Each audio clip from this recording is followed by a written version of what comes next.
Chapter 2. Mr. Teddy Henfrey's First Impressions. At 4 o'clock, when it was fairly dark and Mrs. Hall was screwing up her courage to go in and ask her visitor if he would take some tea, Teddy Henfrey, the clock jobber, came into the bar. "My sakes, Mrs. Hall," said he, "but this is terrible weather for thin boots." The snow outside was falling faster. Mrs. Hall agreed, and then noticed he had his bag with him.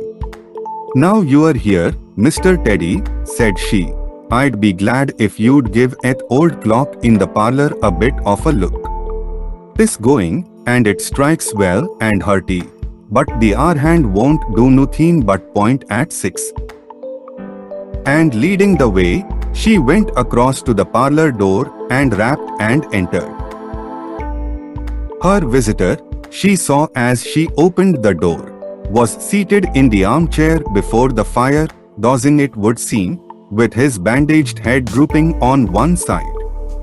The only light in the room was the red glow from the fire, which lit his eyes like adverse railway signals, but left his downcast face in darkness, and the scanty vestiges of the day that came in through the open door. Everything was ruddy, shadowy, and indistinct to her, the more so since she had just been lighting the bar lamp, and her eyes were dazzled. But for a second it seemed to her that the man she looked at had an enormous mouth wide open, a vast and incredible mouth that swallowed the whole of the lower portion of his face. It was the sensation of a moment, the white-bound head, the monstrous goggle eyes, and this huge yawn below it. Then he started up in his chair, put up his hand. She opened the door wide, so that the room was lighter, and she saw him more clearly, with the muffler held up to his face just as she had seen him hold the serviette before. The shadows, she fancied, had tricked her. "Would you mind, sir, this man a coming to look at the clock, sir?" she said, recovering from the momentary shock. "Look at the clock," he said, staring round in a drowsy manner, and speaking over his hand, and then, getting more fully awake, "Certainly." Mrs. Hall went away to get a lamp, and he rose and stretched himself. Then came the light, and Mr. Teddy Henfrey, entering, was confronted by this bandaged person. He was, he says, taken aback. "Good afternoon," said the stranger, regarding him, as Mr. Henfrey says, with a vivid sense of the dark spectacles like a lobster. "I hope," said Mr. Henfrey, "that it's no intrusion." "None whatever," said the stranger. "Though, I understand," he said, turning to Mrs. Hall, "that this room is really to be mine for my own private use." "I thought, sir," said Mrs. Hall, "you'd prefer the clock." "Certainly," said the stranger, "certainly, but, as a rule, I like to be alone and undisturbed." "But I'm really glad to have the clock seen too," he said, seeing a certain hesitation in Mr. Henfrey's manner. "Very glad." Mr. Henfrey had intended to apologize and withdraw, but this anticipation reassured him. The stranger turned round with his back to the fireplace and put his hands behind his back. "And presently," he said, "when the clock mending is over, I think I should like to have some tea. But not till the clock mending is over." Mrs. Hall was about to leave the room. She made no conversational advances this time, because she did not want to be snubbed in front of Mr. Henfrey, when her visitor asked her if she had made any arrangements about his boxes at Bramblehurst. She told him she had mentioned the matter to the postman, and that the carrier could bring them over on the morrow. "You are certain that is the earliest?" he said. She was certain, with a marked coldness. "I should explain," he added, "what I was really too cold and fatigued to do before, that I am an experimental investigator." Indeed, sir, said Mrs. Hall, much impressed. And my baggage contains apparatus and appliances. Very useful things indeed they are, sir, said Mrs. Hall. And I'm very naturally anxious to get on with my inquiries. Of course, sir. My reason for coming to Iping, he proceeded, with a certain deliberation of manner, was a desire for solitude. I do not wish to be disturbed in my work. In addition to my work, an accident, I thought as much, said Mrs. Hall to herself, necessitates a certain retirement. My eyes are sometimes so weak and painful that I have to shut myself up in the dark for hours together. Lock myself up. Sometimes now and then. Not at present, certainly. At such times the slightest disturbance, the entry of a stranger into the room, is a source of excruciating annoyance to me. It is well these things should be understood. Certainly, sir, said Mrs. Hall. And if I might make so bold as to ask. That I think is all, said the stranger, with that quietly irresistible air of finality he could assume at will. Mrs.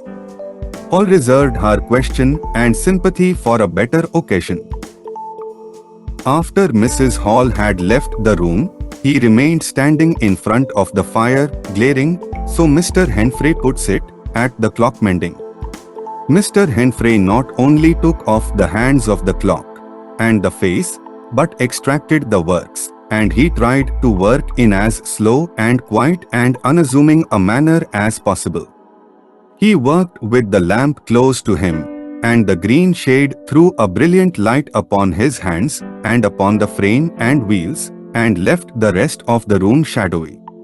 When he looked up, colored patches swam in his eyes.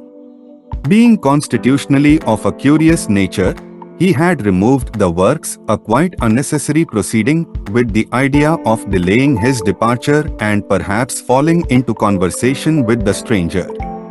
But the stranger stood there, perfectly silent and still. So still, it got on Henfrey's nerves.